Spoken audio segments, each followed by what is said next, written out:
Hi, I'm Shelley Samone, and this is She's Arrived, a journey of self-discovery.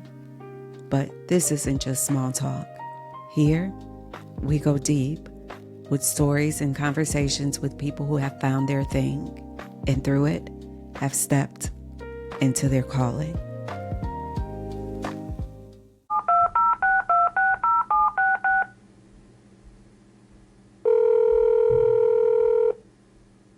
Hey, it's Shelley. You've picked up the call. Good.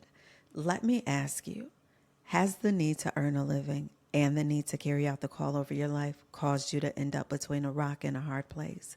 Because that's exactly where I have found myself.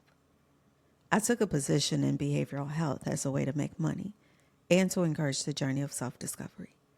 But once I ended up in the emergency room, I could no longer deny working in the wrong field is taxing.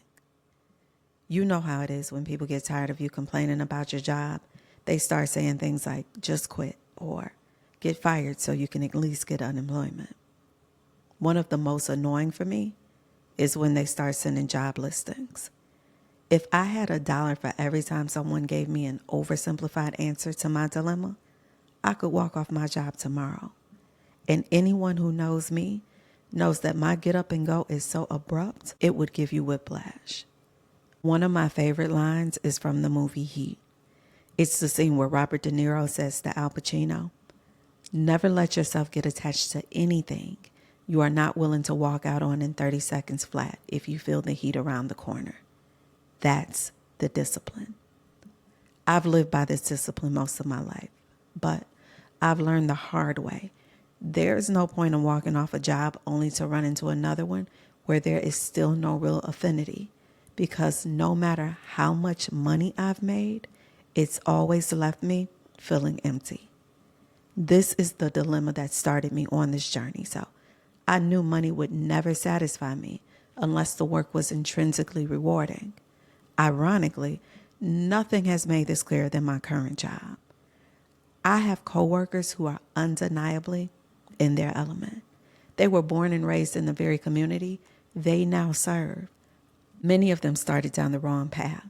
They were on drugs, had been incarcerated, experienced homelessness, but they've turned their lives around and they found meaning in sharing their experiences to help others turn their lives around.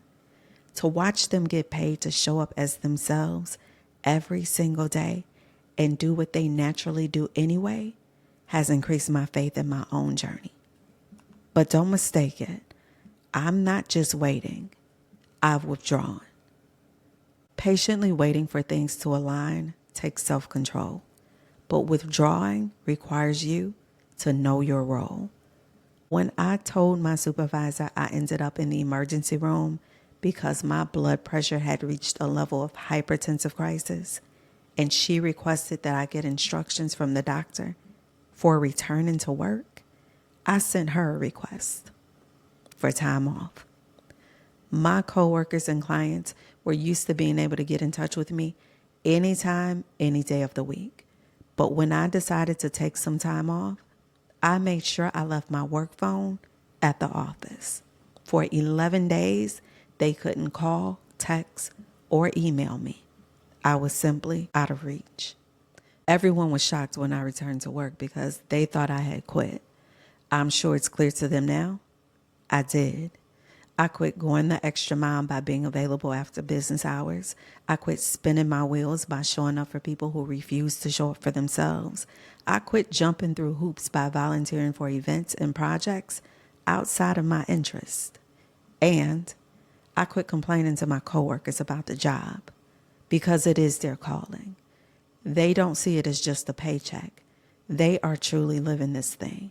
But if, like many of my coworkers, I'm going to align my income with the job I don't want a vacation from, then it's only right that I retreat from the wrong one.